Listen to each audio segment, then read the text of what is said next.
Taxation is theft. Please, at least leave us alone in our living room. My job is to find the truth. Double the taxes. I'm a human being. God damn it. My life has value. Triple the taxes. This is an IRS agent's dream. If you think that the Capitol will ever treat us fairly, you are lying to yourself. Beautiful, lovely taxes. Sorry, but I don't do taxes. Did you see the memo about this? The government is a greedy piglet. Just leave us alone. Do you know what Ralph just said? The roads. You boys like Mexico? I'm as far as hell, and I'm not gonna take this anymore. Welcome back. Taxation is theft. And I have with me today Max Abramson, who is sitting in the New Hampshire State Representative seat. He is currently elected. He is currently serving. And we're going to have an awesome talk today. Before we jump in, make sure you like, subscribe, comment, and share this with all of your friends. Feel free to ask questions at any time during the video if you're watching live, and if you're listening to the podcast, which you can get on iTunes and everywhere else that you get podcasts, go ahead and share this with your friends, and go check out the Taxation is Theft merch store also at taxationistheft.cards. Max, welcome. How's it going? Lousy. Why is that? Do you have to pay some taxes People today? always say fine, but they're not really. They're always kind of, it's raining out and their face is wet and there's water running down their back and they've been out working all day and they're tired, and I say, oh, I'm fine. Are they really? Yeah. Well, cheers to that. I'm drinking my coffee right now because I've had an exhausting day working, and I am actually burnt out myself. So, but if you would have asked me without that, I would have said, yeah, I'm doing fine. Man. So, yeah. So how's it going? You're actually an elected Libertarian. How's that working out? Well, it's my second term. In both cases, I, because of New Hampshire's strange ballot access laws and the way the whole process works, and losing, we only briefly had major party status because of my 2016 gubernatorial campaign, and I knew that we were going to lose that in 2018. I think that was pretty expected. In New Hampshire, you have a really high threshold for getting on the ballot. It's 1,500 valid signatures for each congressional district, which is 3,000. But because so many get thrown away for any detail or they get lost in the system, we have to get just over 6,000 altogether to be sure that we get on the ballot. And then to stay on the ballot, we have to get over 4% of the vote in any statewide race. And the problem with that is we haven't done that in 20 years. It was my gubernatorial campaign that broke national records and finally broke through that threshold. And so for 2 years, we were able to go in and actually register as a Libertarian. And I discovered, as a voter, I discovered that I was the only registered Libertarian in my entire town, which was a little disappointing. But there were about 1,100 total in the whole state at one point. Wow. So in New Hampshire, when you register to vote, you register your party affiliation at the time you register? Yeah, you register Republican, Democrat, or undeclared.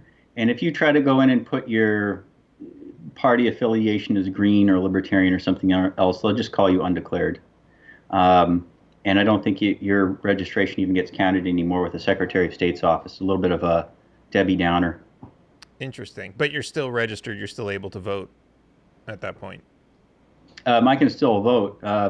Technically, my affiliation on my legislative page is Libertarian, and I keep the word Libertarian on there, member of the Libertarian Party since the year 2000. In fact, if you go to my bio, right down at the bottom of miscellaneous, it says member of the Libertarian Party since 2000. Actually, I've been a small L Libertarian since I was a kid. Nice. My journey started with a strange question that my older brother asked about, property rights. He asked the famous question, do you have the right to put minefields on your own property? And actually, that turns out to be a really complicated question. There's a lot to it, and especially for a small kid, and I was just watching my first World War II movies. It was interesting because it kind of delves into all the different aspects of civil law, criminal law, property rights, and the rest of it. And that's kind of how I got my start becoming philosophically libertarian. Wow. So is there any conflict in that? Because like for example in Texas, they have like an affiliation rule where if you show up, whenever you show up to any convention, like any primary convention, any political party convention, you have to sign on your voter. I think it's on your voter registration card that you're affiliated now with a particular party, and they stamp it. And that basically prevents you from participating in any other party in any other way. So is there any kind of like conflict there where you're kind of like half in the Libertarian Party and half in the Republican Party? No, I think that everyone at the State House knows me as that Libertarian guy. We actually have a number of, I would call them conservatarians, that they're half conservative, half Libertarian, probably good 50 or 60 in the State House who run as Republicans. They're probably about as much Republican as Libertarian, but they are, you look at their NHLA scores, New Hampshire Liberty Alliance, and you'll see that there's about a good 50 or 60 who are at about 90% and above voting to protect your rights 90% of the time or more. Awesome. And I had 99% my first year, and I had 91% the second year. And I thought there must be something wrong because I always vote pretty much the same way, less government. And I went and checked out I think it was 3 or 4 votes where they said that I'd gotten it wrong. And it was really, really minor things like should veterans be allowed to put a veterans memorial at their own expense on school grounds. And I voted to allow that. I didn't think that the school district should be allowed to prevent that. And strangely, New Hampshire Liberty Alliance seemed to take the wrong position on that. But they're a pretty good group. We came up with the idea for that on a napkin. I think I was the one I should have kept the napkin. 2003 or 2004, I wrote the idea down on a napkin and shared it with other people and how you would rate legislators and how you would weight different grades. And now we grade all of our legislators. And the Democrats range from a pretty predictable 13, maybe 10% to about, I think the highest is about 40 or 41%. Occasionally we would have one who'd get 47%. And the rest the Republicans range from about 40% to 100%. So we do have, like I say, a number of Liberty Republicans up there in the State House who really consistently, take the floor, speak in defense of your constitutional rights, and vote for less government any chance that they get. There's not that much you can do as a state rep, although I do introduce bills now and then, ballot access bills. Mm-hmm. I put in an amendment to a marijuana tax bill and replaced it with basically a decrim bill. We still don't have full decriminalization. We kind of have decriminalization and medical marijuana in New Hampshire, but we're the only state that hasn't legalized marijuana. So a compromise bill was sent through called House Bill 481, and that passed overwhelmingly, but it doesn't have enough votes to overcome the governor's veto. But that's neither here nor there because the president of the Senate basically took the bill and is just holding on to it for a year and preventing it from getting a vote. Yeah, we saw the same kind of shenanigan in Texas when we passed the, who was it? I think it was the name Simpson. I don't remember if it was, I can't recall his first name, but he had basically a bill that would strike anything from state law that had anything to do with cannabis or hemp, and it passed through the committee, and then it just sat in the House, I guess, calendaring committee, and so they just never voted on it. Yeah, that's really a shame. Like when there's that what's that cartoon? Like how does a bill become a law? They don't teach you about that part. Did you see the Simpsons parody? A long time ago. Who left all this garbage on the steps of Congress? That I was watching that again after serving a full term, my first full term as a legislator, and I almost cried because it's true that it literally bills do go through that way. There's a study by Princeton University scholars, and they found in Congress that whether the public supports something or not, it's got a 30% chance of passage. But if the lobbyists don't want it, it has 0 chance of passing. But if they do want it, Wow. then it's got a 60% chance of passing. So they basically decide what becomes law, and we have absolutely no say because we're trapped in a two-party system where other countries have kind of a centrist, center-right, center-left party that at least responds to what the public says. The only way that centrist parties can kind of get in there in a first-past-the-post system like Britain or Canada is by being more responsive to what the public wants than the other two parties. And I've noticed the other two parties, especially in our state legislatures, really kind of gotten lockjaw. They've kind of become stuck in their ways. The Republicans, my Republican colleagues pretty much just vote no on absolutely everything. And even if it's the occasional pro-liberty bill, they still tend to vote no. So like legalization of marijuana, there were only maybe a third of Republicans voted with that. But they tend to just vote no on everything. They're not libertarians. They really are kind of what Teddy Roosevelt described as ultra-conservative. And then the Democrats totally disregard the public also. And if they can find polling data where the public wants something, they'll hide another state income tax behind that. They'll hide another state sales tax behind something else. It's always more taxes, more spending, more lawsuits, more regulations, more regulatory fines, more overpriced boondoggle projects, every way they can get their hands into your pocket. So neither of the two major parties really seems to be looking out for the best interests of the public. But it's really noticeable that neither of the two parties are responding to what the public says, even if you got 80 or 90% support for something. The Democrats use the same strategy on their end, which is, take the polling data and use it to justify pushing more of their kind of George Soros, Michael Bloomberg, Tom Steyer agenda through, and the Republicans just say no on everything, and there's almost never a Republican alternative. Interesting. Yeah, it's there's a cartoon going around that's like, yeah, I think we should have like absolute freedom. Everyone should have more freedom. Oh, you mean like cannabis should be unregulated? And that's whoa, no, not that much freedom. It's funny. People sometimes describe libertarians as conservative, and we're the ones who are consistently for less government, more freedom all the time. And our conservative friends are for a little bit less government and a little bit more freedom, but only, so much. And when we keep asking, hey, why aren't you defending freedom? And even when the liberals want something, occasionally the liberals will favor less government. They usually tend to oppose things like the Patriot Act, the NDAA. They're usually with us opposing SOPA, PIPA, FISA, government surveillance. Most liberals are opposed to the foreign military aggression. It's just the two parties in Congress that seem to endorse every single foreign military adventure. And what was the vote on the Patriot Act? 99-1. Paul Wellstone was the only good guy on the whole floor of the Senate to vote against that, and he dies in a plane crash shortly thereafter. So we ended up losing the one civil libertarian in the entire Senate. Wow. Yeah, it's also really interesting to see that, talking to so many people, what the Democrat, like, you can almost draw a line between Democrat voters and Democrat politicians as far as what they want. It's almost like the politicians are, they kind of know that like what they're selling is a little bit different than what they're actually doing. And I would argue like, some of the Republicans are kind of the same. There's, what they're selling is like, hey, this is what you're going to get.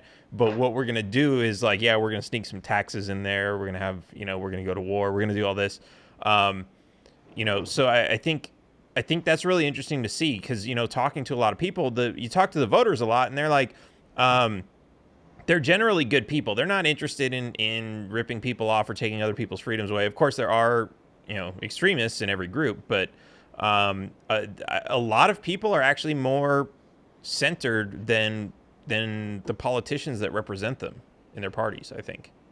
It's funny when you look at European politics, they always have a legitimate liberal party, like liberal in the European sense, almost like a classical liberal or a social liberal. And they're more in line with our thinking. And they always end up as the party in the center. Now you have some center-right liberal parties like the FDP in Germany or Switzerland, and then you have center-left liberal parties, like the Liberal Party in Britain or Canada. And I mean, there's no question where they are on the political spectrum. But when it comes down to, I don't know if you remember that little chart that they showed where it has Hillary Clinton and it's all red X's all the way down. And then it's Bernie Sanders and it's all green check marks all the way down. Well, Bernie Sanders was on the Libertarian side on almost every social and foreign policy issue. And I thought, wow, if, I'd much rather have him than Hillary or most of these establishment Democrats or establishment Republicans, at least as far as being in the White House, choking off the worst, elements of the two parties by vetoing bills. I think that if Bernie Sanders had gotten the nomination, he probably would have been elected, and he'd probably be spending his entire time with Republican Congresses and just they would just veto everything and cancel everything out. Whereas I think if you'd had Hillary Clinton as president, things would have been much worse. Things would have been ugly. But that's interesting that you say that because, I mean, he always talks about raising the income tax 70%, but of course he would need Congress to pass a bill. 52 or 54% to pay for all that? I've heard different numbers. I've heard in one interview he said, yeah, the income tax used to be as high as 90%. Ocasio-Cortez and Congresswoman Omar both promoting 70% tax rates. Right. Thomas Hartman on his show is promoting 91% tax rates again. And it just shows, I think 70% of Americans have said that their taxes are too high, and about half have said that they're way too high. And I've always, all my campaign signs say the same thing: smaller government, local control. I've gone out and campaigned continuously on just getting money, power, and decision making down to the local level and back to the people. And we'll take care of problems at the local level. And, go back to constitutionally limited government, drastically reduce the role of the state bureaucracy. And when you're doing things at the local level, I think it's more practical. It isn't just that it costs a lot less, but when you're dealing with people one at a time, if someone has an addiction, drinking addiction, gambling addiction, drug addiction,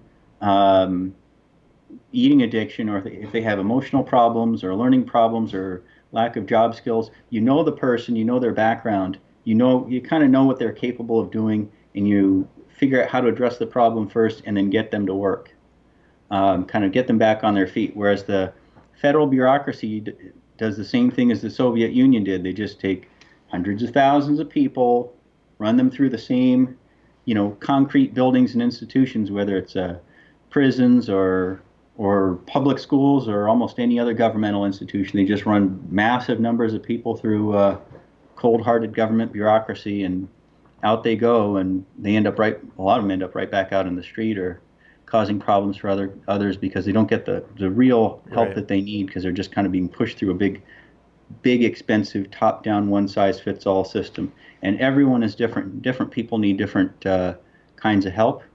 And I think that we have to really emphasize civil society, not walk away from civil society just because the public sector unions have their people out there yelling and screaming and shouting and protesting. It's all the more reason to talk about local churches, local charities, local towns, local schools, human services agencies, mutual aid societies, lodges, extended family, and all the traditional institutions that we've used since colonial times to actually help people one by one, not running people through a big cold bureaucracy. Right. Yeah, and it's really kind of alarming to see how many when you talk about lobbyists who are supporting bills, how many prison guard unions are out there saying like, oh yeah, we need stricter laws, we need to continue the drug war because, and they say like, oh, it's because the drugs are dangerous, but really they're talking about their jobs. That's all they care about. And the Attorney General's office would always send a rep, and the Police Chiefs Association would usually send a rep. Sometimes they just find some rank and file cop and send them in and testify against medical marijuana. And 99% of people support allowing medical use of marijuana. 62% would legalize marijuana outright. That's nationwide. 72% would decriminalize it. And almost no one I talk to actually wants pot smokers just thrown in jail. It doesn't work. It's not really even an addictive substance. It may be habit forming, but we don't throw people in jail for coffee or even tobacco. Right. I mean, tobacco is more addictive than marijuana is. And so, and we talk about this all the time. the government's supposed to represent the people. Why is it that such a high percentage of people want whether some form of decriminalization or legalization, and the government's just like, we don't work for you. We're going to do our own thing. The reason is politicians want to get reelected, and the prosecutors, police chiefs, the corrections unions, the prison industry, they're always up at the state house every single day lobbying for what they want. The left-wing activists are up there. The trial lawyers are up there. You'll see even municipalities have New Hampshire Municipal Association. You've got 424 legislators in my state, and people think that's an outrageous number. Well, you've got more lobbyists than legislators. And in other states, you've got thousands. In Washington, D.C., what are they up over 100,000 lobbyists now? 30,000 lobbying for more tax money, 40,000 lobbying for special tax breaks, and then tens of thousands lobbying for other legal changes and blocking competition in the marketplace and claiming that it's for safety. And we hear it all. I mean, we hear it all. They always insist that they have to use the state to block competition, and they use politicians to do it because politicians usually don't care what happens to the folks back home. Right. That's interesting. You bring up the number of legislators because I think where was it? Was it somewhere in the Constitution where it said no representative should represent more than 10,000 people or something like that? Or there was a... Right. There's a constitutional amendment and it has no deadline. And it's floated around, and state legislatures at one time were rattling the saber and threatening Congress, if you don't do this, that, or the other thing, we'll ratify this, to say, that you have to read it 3 or 4 times over to realize that it would have no more impact today because the population is so large. So even if it were to pass, it would go into the Constitution, but we don't really have any leverage against Congress. We would have to start another amendment to limit the power of Congress to interfere with the states. The worst, and Congress would never send that amendment down because they've got so much power right now. There is a solution to that, that again, those minor parties are using, liberty parties are using in other countries, and the solution that works is pretty simple. They form like I say, a center right, or center left political party. Pretty clear spot on the political spectrum, and the argument that they make is we keep things at the political center. We prevent, say, Trump from taking us off into right-wing populism, and we prevent Bernie Sanders and the Democrats from taking us off into left-wing populism or democratic socialism, and just kind of preserve traditional constitutional rights that liberals and conservatives like. The way that it works in first-past-the-post countries is out of 435 House districts in Congress, there are 170 that are entrenched and always go Republican every single year, no matter how you vote, because the Democrats can't beat them there. And there are 170 other House districts that always go Democrat every single year, no matter what, and they're entrenched. Likewise, at the state level, if you look at the 2016 election results, it's been the same since, 30 some odd years. There are 14 safe blue wall states that always go Democrat every single year. That's good for about 240 electoral college votes. But then there are another 20 states, 20 safe Republican states that go Republican every single year. So what these minor parties do is they'll go, let's say you live in a city, and if you were a conservative or Republican or a small business owner or a school choice voter, the Democrats are entrenched. There's nothing you can do. You can't have any impact on the system. So these minor parties will go and compete. And the first thing they do is they take a little door hanger. I don't have one with me. And every single household in the whole city that has even one Republican voter in it, they'll leave a door hanger that says, conservatives aren't winning here, or Republicans aren't winning here in this district. So vote Libertarian, because the Libertarian Party, or whatever the Liberal Party is the only party that's in real competition with the Democrats here. And likewise, out in rural areas, we're already using tactical voting as a strategy to pick up votes, to pick up seats. And in 2016, we had 28 different legislative races that were well organized and well put together, where the campaigns won more than 25% of the vote. and we had a few that went, well into the 30s, 38, 39%. And we've had statewide races where you get 18%, like Michael Cloud in Massachusetts, or Joe Miller won 29% in Alaska. And those are normally safe Republican districts or safe Democrat districts. And when the member of the out party realizes that they don't have a chance of winning with their own candidate, they vote tactically. And the only thing that we have to do is have a presidential campaign, have a presidential candidate who really understands tactical voting.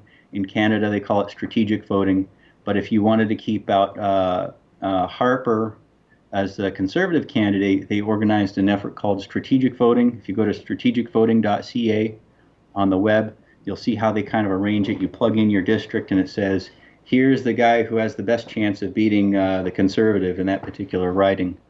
And you vote for some areas the Liberals, some areas the Greens, some areas the NDP. It's whoever keeps out Harper. So there's a big chunk of votes that are really, for example, if you live in the 20 safe Republican states and all you want to do is keep out Trump, then the only way to do that is if we organize high-profile statewide campaigns and keep making the case that, hey, in this state, in the Carolinas, in Alaska, in Montana or Arizona, the only way to keep Trump out in this state is to vote Libertarian. And you'll have a lot of Democrat-leaning voters, a lot of liberals and progressives showing up and voting Libertarian to keep Trump out. But also, if we demonstrate our where we agree on social issues and foreign policy issues and some elections issues like independent redistricting commissions, not just for showing up, but showing up and voting straight Libertarian. And that would help get a lot of Libertarians elected down ticket. Remember, you have 435 House seats, but you got 511,000 elected positions around the country. So there are over 1,000 elected positions per House district. So one really active House campaign, you've got coattails for about 1,000 more candidates down ticket. Right. So figure if we run as a team, you have 1,000 other races. If they're all working and campaigning to get that candidate into office, cost Democrats a seat in some areas and cost the Republican a seat in other areas, then you both boost voter turnout and flip a few seats. It's a lot of work doing it as a minor party, but there are a lot of districts around the country that are totally open to that kind of competition. And a lot of the Libertarians I've talked to at national and state conventions are enthusiastic about that idea. Yeah, absolutely.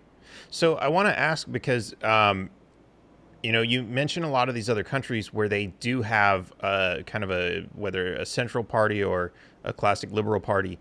Why do you think it is that the United States is just so stuck in this way of having two parties and there's no option for anything in the middle? It's one or the other. Is people don't realize that the Electoral College is a parliamentary system, parliamentary to elect the president. The House of Representatives is a parliamentary system to elect just the Speaker of the House who appoints the committee chairs. People don't realize that the Founding Fathers they modeled the American system off the British system. In Britain, they have a House of Representatives. Their House of Representatives has a dual role of both legislating and approving new tax increases and spending bills, but they also appoint the prime minister, the head of state. In America, the Founding Fathers didn't like that idea very much, so they did stick with the parliamentary system, but they split it into two separate responsibilities. If you read Alexander Hamilton's Federalist Paper number 68, they intentionally split the House of Commons into two, a House of Representatives to originate tax bills, and an Electoral College, which would elect the president. We actually don't vote for presidents, we vote for electors. Right. So you think it's mostly the election system that kind of influences how people make decisions on what they're actually voting for? Right. So if you can vote for whomever you want for Congress, but it's strange that it's broken up by state in almost all states. That's the unusual thing. So we have to kind of take it state by state.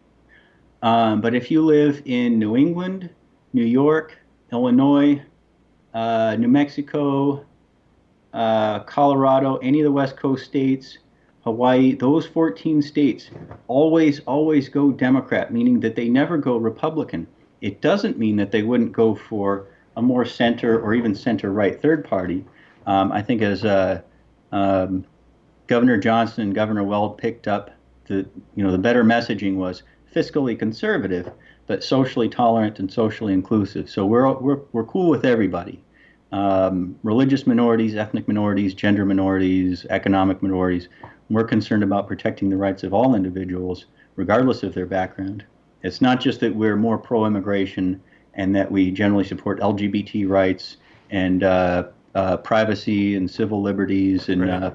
non-interventionist foreign policy. There's a lot that we have to offer to younger Democrat-leaning voters, and our kind of European liberal counterparts in other countries generally tend to appeal to younger voters who generally tend to get skipped over. If they show up, they tend to vote Democrat, but they usually don't show up at all. And that's an enormous demographic that we have.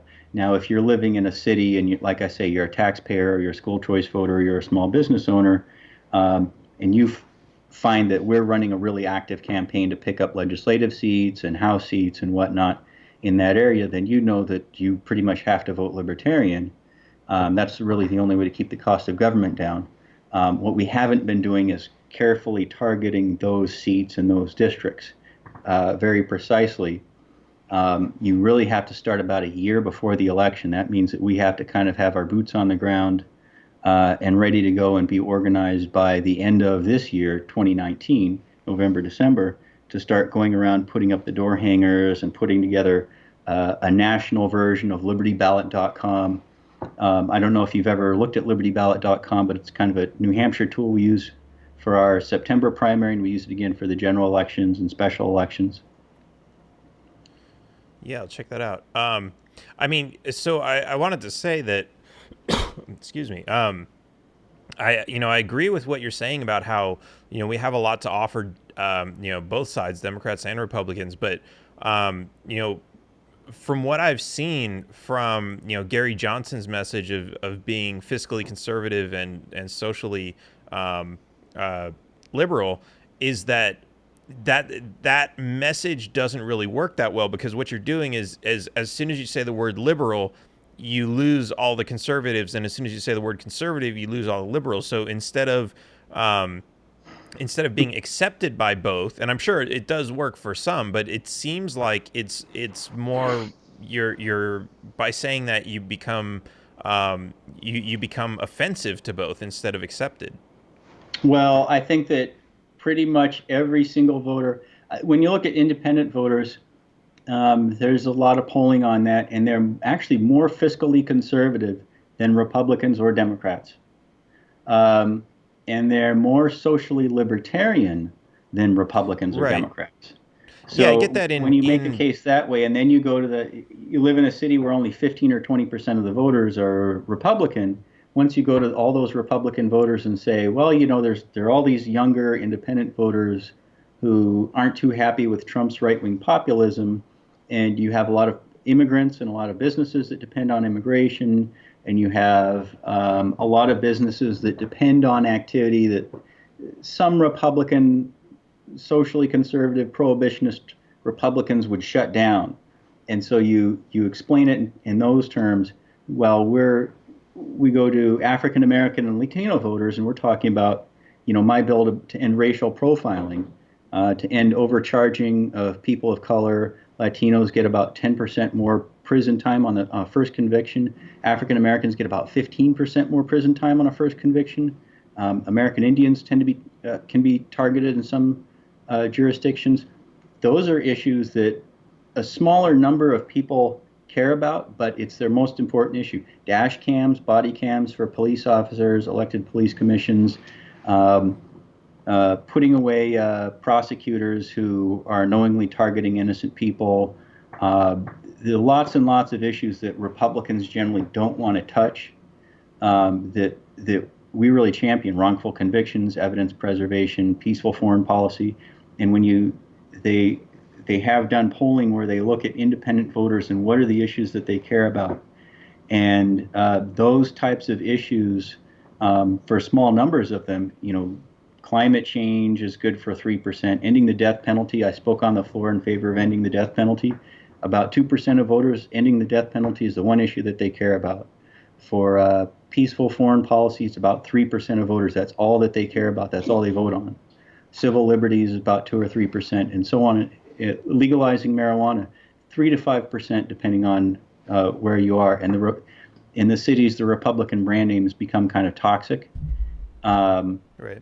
Because it's changed from republicanism to conservatism to right wing and now right wing populism, and their national figures have somehow managed to offend just about every small ethnic, religious, gender minority, artist, young person, video gamer. They've somehow managed to offend just about everybody, and so you go to cities where maybe 20% of people vote Republican. They're being taxed to death. State and local taxes are about twice as high in Democrat-run jurisdictions as they are in Republican jurisdictions. And people want the lower cost. They want the roads taken care of. They don't like Democrats micromanaging healthcare, micromanaging schools. They don't like Democrats telling cops how to do their job, interfering with the job that police and business owners and doctors do. And the Democrat Party has really been taken over by these really controlling busybodies who literally just micromanage everything to death. I mean, they're up there in the State House trying to ban everything from plastic straws to big gulps to handguns to everything that they don't approve of, and they're regulating everything to death and taxing everything to death. They're taxing canoes and vaping and increasing every tax they can imagine, and pushing Common Core and high stakes testing and Obamacare and all these other things down on people, and people are feeling the hurt from that. But again, the Republican brand name has become toxic in the cities. Right. So it's kind of like you're damned if you do, damned if you don't. So what do people do is, in the cities, you get voter turnout as low as 20%, and there's no way to change things. And we keep hearing from taxpayers, business owners, and even Republicans living in the cities. They keep saying that what they really need is if it's going to be a political party, it's got to be a political party that's not left or right, that's not ideological, but it's just sticking to school choice, business-friendly policies, smaller government, lower taxes, keeping the cost of city government down. Right. Interesting. So I want to get to this because I know you have another big announcement recently. Do you want to talk about that? What is that? Are you running for president? Yeah. I thought that was implied or something. Well, I made my formal announcement on Saturday at a taxpayers picnic. Nice. And I spoke to them about tactical voting from the vantage point of taxpayers and small business owners at the taxpayers picnics.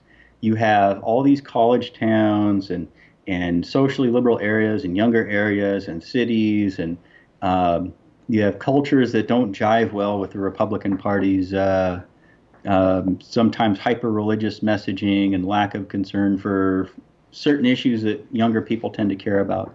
And I spoke about that, and probably 2/3 to 3/4 of the people there got it, and they were really enthusiastic about that idea, where they would view the Libertarian Party as a backup party. If they can't get a Republican elected, well, then they'll work to get the Libertarian elected in the same place, instead of just giving up and have it turn into a political black hole. At least have it be a little bit competitive. But I'm not sure I like the idea of being a backup party. I think that a bonus party is probably a better way. I think that we're a lot better. We have a lot more to offer conservative voters than the Republican Party does. But yeah, I announced officially on Saturday. I've submitted the paperwork to the FEC. I've finished with my exploratory committee, and people are saying absolutely go in there and campaign and go run your little heart out. Awesome. So now you got elected as a Republican to your current position. You're going to run as a Libertarian for president? Right. Well, I contacted the House Clerk's office and asked them to change my party registration with the state to Libertarian. And there's that problem that now that our gubernatorial candidate didn't get the 4% needed, so we're bumped down from being considered a political party. Now we're just considered a political organization, similar to a political action committee.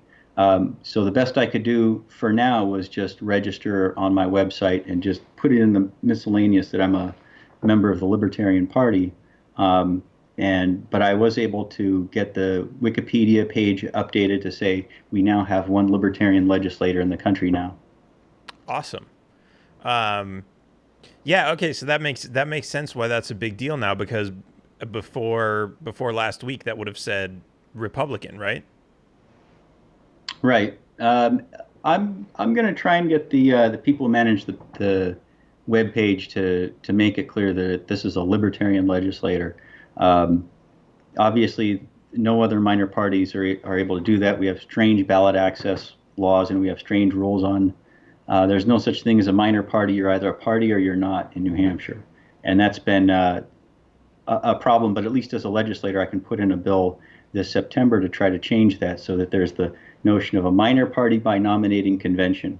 And we're working with the Secretary of State and members of the House Election Law Committee to come up with something that's a little more cost effective and a little more reasonable for candidates to develop a minor party and put their candidates on the ballot. Right. Yeah, and I can see, I get the idea that, they don't want to print ballots with 10,000 names on it. But at the same time, it is definitely too restrictive. I mean, an organization as big as the Libertarian Party shouldn't have any problem getting on the ballot. Even something like the Green Party shouldn't have any challenges, or the Constitutional Party. Like they're not huge, but if we're talking 5 or 10 names, that's not. That shouldn't really be an issue. You shouldn't, that's kind of the thing. We should have more options like that. Otherwise, it's not really a democracy. It's just, you're voting for the wealthiest groups, and that's it. And those people are never going to work in your interest for the most part. And that's one of the amazing things in other countries, that it's almost a given, that it's almost accepted that minor parties have the right to get on the ballot. And in Britain, you'll show up and there could be 5 or 10 parties on your ballot. Now, the really active minor parties go around and do this thing where they put the door hangers on the doors and say, this is a Lib Lab district, or this is a Green Lab district, or this is a UKIP versus conservative. So if you want to keep the conservatives out, you've got to vote for UKIP. And a lot of people, especially working class voters, will vote for UKIP just to keep the Tories out, cost them a seat. So there's a lot of tactical voting. People are kind of used to that in other countries. And the problem is, the only way to reach all libertarians everywhere in the country, whether they're activists, or donors, or candidates, or what have you, they have to understand how tactical voting works. Everyone has to understand it. And the only person in an entire political party or presidential campaign or Senate campaign or what have you, the only person in the entire party apparatus that can reach the maximum number of libertarians out there is the presidential candidate. And so what I'm focusing on in my presidential campaign and going around to tours and stops and speaking with people and doing these types of online interviews is explaining why we need to use tactical voting, how tactical voting or strategic voting works, how it works in other countries, and getting that information out to the rest of the Libertarian Party so that we can hit the ground by the end of the year, knowing what are the 40 to 60 entrenched Republican districts and what are the 40 to 60 entrenched Democrat districts, where we can hit the ground now, start raising money now, and have a chance of picking up a few House seats in Congress in 2020. Awesome. That sounds great. I mean, that is really what we need to do. I know a lot of, at least a lot of the announced candidates at this point are more focusing on, the message instead of the strategy. But I think, like you said, strategy, I'm completely there with you. I focus look at a it lot this on way. It's 14 entrenched Democrat states and 20 entrenched Republican states. The outsider voters, the Democrats living in Republican states and the Republicans living in Democrat states, it's about 28% of the vote. It's about 28% of voters. And then we focus a lot on people. We do well among people who usually just don't even bother voting at all. So if you go to the 1 and 2 voters, people who are registered to vote, but they very rarely do vote, they're the most likely, especially the younger voters, are most likely to vote for us. And then also targeting, for example, Republicans who live in the cities and Democrats who live in Rocky Mountain states or rural areas where they're getting increasingly concerned that the Democrat Party is just pushing socialism and nationalizing things and government taking over schools and healthcare and literally Soviet-style urban planning and gun control and political correctness and a lot of things that just kind of rub people the wrong way. I think that being able to kind of show up at their door and say, well, if you want to cost the Republican a seat here, you've got to vote Libertarian. And in some other area, if you want to cost the Democrats a seat and try to keep your taxes down and get school choice, you've got to vote Libertarian. And I think when people see that as here's a Lib Dem district, okay, that completely changes the dynamics. We're avoiding the swing voting districts, and we're just focusing on Lib Dem races and Libertarian versus Republican races. And then it makes it much simpler. More to the point, you get a bunch of signs up in people's front yards, and you see a whole bunch of Libertarian signs around you, some for legislature, some for House of Representatives, and a few presidential signs. And you see a couple of billboards up, and it's all concentrated in a few areas. People see the snowball kind of picking up and people talking about it and going to the political events and town hall meetings. By just concentrating just on those areas, you see the polling numbers shoot up. About 70% of Americans live in either the 14 safe blue wall states or the 20 safe Republican states. And about 70 to 75% of voters live in some of those entrenched House districts. So almost everyone, somewhere on your ballot, you've got these entrenched one-party districts, and the only way to break that up is to have a centrist party that, liberals tend to be more libertarian on social issues and foreign policy issues. Conservatives tend to be more libertarian on economic issues. So to bring the troops home, end the war on drugs, end the war on crime, get government out of your life, get government out of healthcare, get government out of your town, get government out of your schools. That message resonates with a lot of people everywhere. And the idea of getting back to constitutionally limited government, I think I saw a poll somewhere, even half of Democratic voters would cut middle class taxes, about 2/3 want term limits, about 2/3 want a balanced budget amendment, and these are even Democratic voters. The vast majority of Republicans and Democrats, but also especially independent voters, definitely want to see things kind of broken up, changed. They want to see things cleaned up in Washington, D.C. They don't want to continue to see politics as usual. And supporting things like term limits and bringing the troops home and some of our kind of core issues, campaigning on that, has been successful so far in legislative campaigns. I think it could be translated into kind of one big presidential campaign, and then that presidential campaign focusing on helping our House candidates and our legislative candidates. Absolutely. Yeah, and I think, that is a great strategy, especially when, even with people who I think are, I'm going to vote for Trump just because it's not a Trump vote, it's an anti-Hillary vote. Those Right. people still might vote for a Libertarian for a House seat or a Senate seat, or even a local seat like a mayor or, so I think, still reaching out to those people is, and helping, working with I hate that word down ballot. It makes them sound like they're smaller, but it's with the other working with other positions and other candidates. I think that's a really a great strategy that we all kind of need to work on. If you are a big time Trump supporter and you're living in one of those 14 entrenched Democrat states, you actually have a better chance of trying to get Trump into the White House by voting Libertarian if you live in one of those 14 states, because the Trump campaign won't even show up. And I think when Republicans and Trump supporters and conservatives and taxpayers groups realize that, just by us campaigning in these otherwise lost states, we're really helping to get out the vote efforts, getting a lot of young people out to vote Libertarian, bringing people out to the polls, and that'll help kind of produce mixed Republican, Libertarian, Democrat legislatures, and we'll kind of finally start to get spending and tax rates down. Awesome. So I want to ask, So now that you're running, we're doing the We Are Libertarian debates on the We Are Libertarian Facebook page and podcast. I think we've got like 2 or 3 left. Are you going to be joining us on those? I think the first one or the next one is tomorrow night. The next one is tomorrow night, and I believe it's on environmental issues, which is, for libertarians, is actually probably the hardest issue because it's viewed very differently by different people. Air pollution and water pollution, I think, are not that difficult, but climate change is really difficult because no one really knows for certain how much human activity is affecting climate change. No one can really predict what the weather events are going to be 10 years from now, and we're now up to 400 parts per million CO2, and we really don't know what impact that's having, or the solar cycle, or any number of other things. But the more local issues and the simpler issues like land management and air pollution and water pollution, I think we can tackle pretty easily. So will I see you there tomorrow?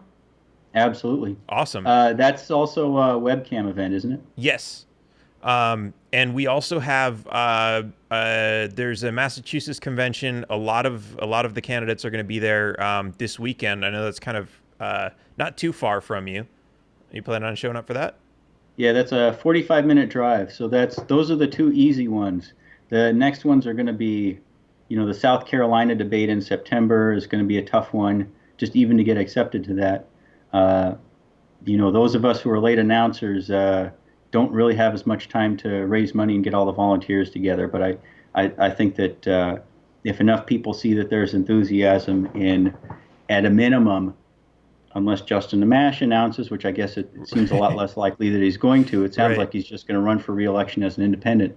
We're going to have to kind of pull amongst ourselves to kind of pull the Libertarian Party together and go into November with a real strong set of candidates. I was hoping for Larry Sharp, but I understand that he's very busy with his family and business and his career right now. But there are a lot of really good candidates for both president and vice president, but I think we have to spend the next 6 months or so just focusing on what's going to be our strategy for 2020 and working on down ticket U.S. House races and legislative races. Absolutely. Well, I mean, having talked to you now for a while and hearing a lot of your ideas and your beliefs and your knowledge and your strategies and everything, I'm actually really interested in your campaign. So I would actually support you to make sure that you're included in a lot of these debates. That's how us libertarians roll. We kind of support each other. It's not like the Democrats where they'd be like, okay, let me do whatever I can do to get this guy out because he's a threat to me. I think it's really important that we all have, these really great different perspectives, different strategies. We all have different ways of looking at information and presenting it, and who we're going to, what audiences we're going to connect with the most. And I think that really kind of supports the whole message. So, if you, I'm happy to invite you along, and I'd really like to see you in, in as many of debates that we have coming up. I'd love to be there. I think that and I have got to agree with you. I think that we're at our best when we've at least got 4 or 5 candidates on stage. That it looks terrific when you're hearing different kinds of libertarianism. I message well to non-libertarians. I know I haven't done as well in the past reaching libertarians within the party. There's a lot of dispute between the non-aggression principle and the harm principle folks, and those of us who favor constitutionally limited government like me, and those who want to just kind of theoretically have a stateless society.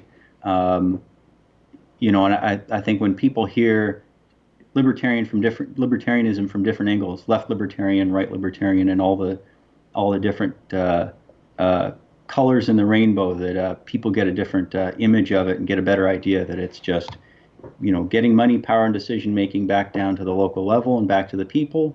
And people have the right to live their lives as they see fit, so long as they're not harming anyone else. I think those 2 basic ideas, once people get their head around it, government should be as small and as decentralized as possible, and people have a right to kind of live and let live. Once people get their head around that, I think that the they come around and realize that they're mostly libertarian. Right. And I really like that too. And that's been a big focus of my campaign, is just that, we like, I don't like preaching to the choir. I could talk to libertarians all day and they'd be like, oh yeah, we get it. We like you. You're a libertarian. But like, what does that do for us in the big picture? We need to be out talking to people who are typically voting Republican and Democrat, and helping them to realize, hey, voting big government is how we got here. We have to figure out a way to get away from that. And I know it's like people say that's not gonna help you get the nomination, because now you're not pandering to all of the all of the delegates. But at the same time, it's like, yeah, but this is what we need to do. This is how we need to spend this time. Because if we wait until someone gets the nomination, and then at that point we decide to start figuring out how to talk to non-libertarians, then it's like we wasted all this time.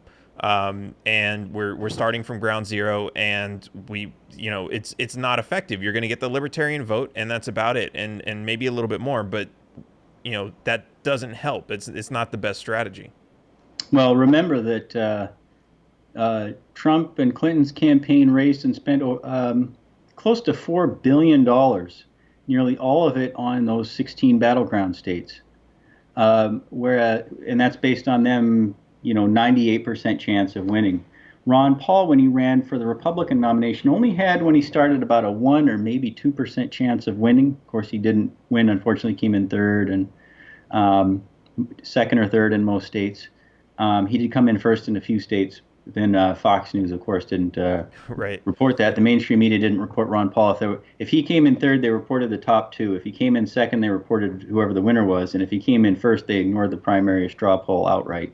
And we saw that happen again and again and again, and people were fuming. But just having a 1 or 2% chance of winning, he raised about $41 million. And with Gary Johnson and Weld, they were at 31% among independent voters by September of 2016. And they were able to raise, I guess, $13 or $14 million. And outside of the presidential, we raise, $15 or $16 million each election cycle. Well, that might not sound like much, but it's enough to launch 15 House races every election cycle, to win 15 House races, to launch them. Once you've launched those campaigns and they have offices open and you're working to get people, we're working as a team, we're helping the legislative campaigns beneath that, and those legislative campaigns are working to help the whole party, then you tend to get a lot of straight ticket voting, and then you start winning state senators, county council members, you start getting people elected to sheriff, you start getting more people elected down ticket, and that's kind of the groundswell of support that starts bringing people up. And you've just got to have one very strong candidate who can message to every potential libertarian voter out there, whatever reason they might have, want to bring the troops home and the war on drugs, just downsize government, their taxes are too high, they want to protect their property rights and their Second Amendment rights and their due process rights from what the two parties are doing. And it gives people a strong reason to show up and vote, not only to vote, but to vote libertarian when they realize that it's going to have an impact, that when we run as a team, we can get everyone up into double digits. And we get everyone up into double digits, you start seeing legislative candidates winning, and once they're winning the legislative seats, we come back in 2022 and 2024 and capitalize on that and raise 10 times as much money because we're winning elections instead of just being educational campaigns. Absolutely. So I have one more question for you. You talk about how the media kind of screwed over Ron Paul. I know they did the same kind of thing with Gary Johnson in some cases. And who else? They've done the same to other people. They did that to me when I was running for governor, and I still managed to break records. I won 31,234 votes. I won more votes in New Hampshire than the Johnson-Weld ticket. And Governor Weld was right down there in Massachusetts. He's very well known in New Hampshire. And I don't mean to boast, but I do have pretty good name recognition in New England myself, especially New Hampshire. Awesome. There was a poll out that said I was at 28% name recognition at the start of my legislative term, and I think I'm probably over 40% now. So, how do you, do you have any special strategies? And of course, you don't have to share them with me now that we're competing. But do you have any special strategies for kind of overcoming this with the media, like where they're, where they're not going to give you airtime, they're not going to interview you, they're not going to print articles, this sort of thing, especially now that you've announced that you're running as a Libertarian and no longer a Republican? Go ahead with full knowledge that you're not going to be able to rely on the mainstream media. What we have is social media. We have left outreach. We have right outreach. We have letters to the editor. We have independent media. I took advantage of both conservative talk radio, libertarian talk radio, and all the different groups, the one-issue groups, whatever it might be, where I had any agreement with them, and I reached out to them, and they were telling their members, hey, you've got to vote for Max Abramson because he's the one guy in the gubernatorial race who's got our issue. And, a few hundred votes here, a few hundred votes there, eventually it started to add up. Not just having a campaign website that you're updating a couple of times a week. Just my unadvertised website right now gets, 500 or 600 or 700 unique views a week. And those people who get involved and pay attention, they do vote Libertarian. I think that Harry Brown said that of the people who heard their message, something like 50 or 55% voted Libertarian. And unfortunately, the Harry Brown campaign didn't run as many TV ads as they should with the money that they had. And then Michael Bednarik in 2004 only raised about $350,000 because they didn't have a large network or base to draw. But again, as soon as you show a road to the White House, which only the Libertarian Party can do, because we're the only ones who get 50 state ballot access, and we're the only ones who can now take advantage of tactical voting, getting Republicans who live in entrenched Democrat areas and getting Democrats and former Reform Party members and Veterans Party members who live in entrenched Democrat areas, people who are not happy with the two-party system and aren't happy with having one party run their city hall, their state legislature, holding the governor's mansion every single year after year. The only way to break that up is to support a political party that's a mix of two. A mix of the two philosophies and has a broad outreach and has a broad range, and that's pretty well known now, especially with after the campaign of Johnson and Weld. I think that a lot of people take our effort more seriously than they would have without that campaign. Right. Awesome. Well, this has been a really great talk. And I look forward to seeing you tomorrow and this weekend. And if you have anything you want to plug, if you want to give out your website, any of your social media pages, anywhere anyone can check you out, make a donation, volunteer. Website, if you have Bitcoin, take Bitcoin donations, maxabramson.org. And the Facebook page, my legislative page is Representative Max Abramson, but my presidential campaign Facebook page, just opened it up. It's just Max Abramson 2020. Awesome. Sounds great. Well, it's been great talking to you again, and maybe we'll have you on again sometime further into the campaign. And until then, we'll see you next time, and taxation is theft. Hope to see you then. Taxation is theft. Please, at least leave us alone in our living room. My job is to find the truth. Double the taxes. I'm a human being. God damn it. My life has value. Triple the taxes. This is an IRS agent's dream. If you think that the Capitol will ever treat us fairly, you are lying to yourself. Beautiful, lovely taxes. Sorry, but I don't do taxes. Did you see the memo about this? The government is a greedy piglet. Just leave us alone. Do you know what Ralph just said? The roads.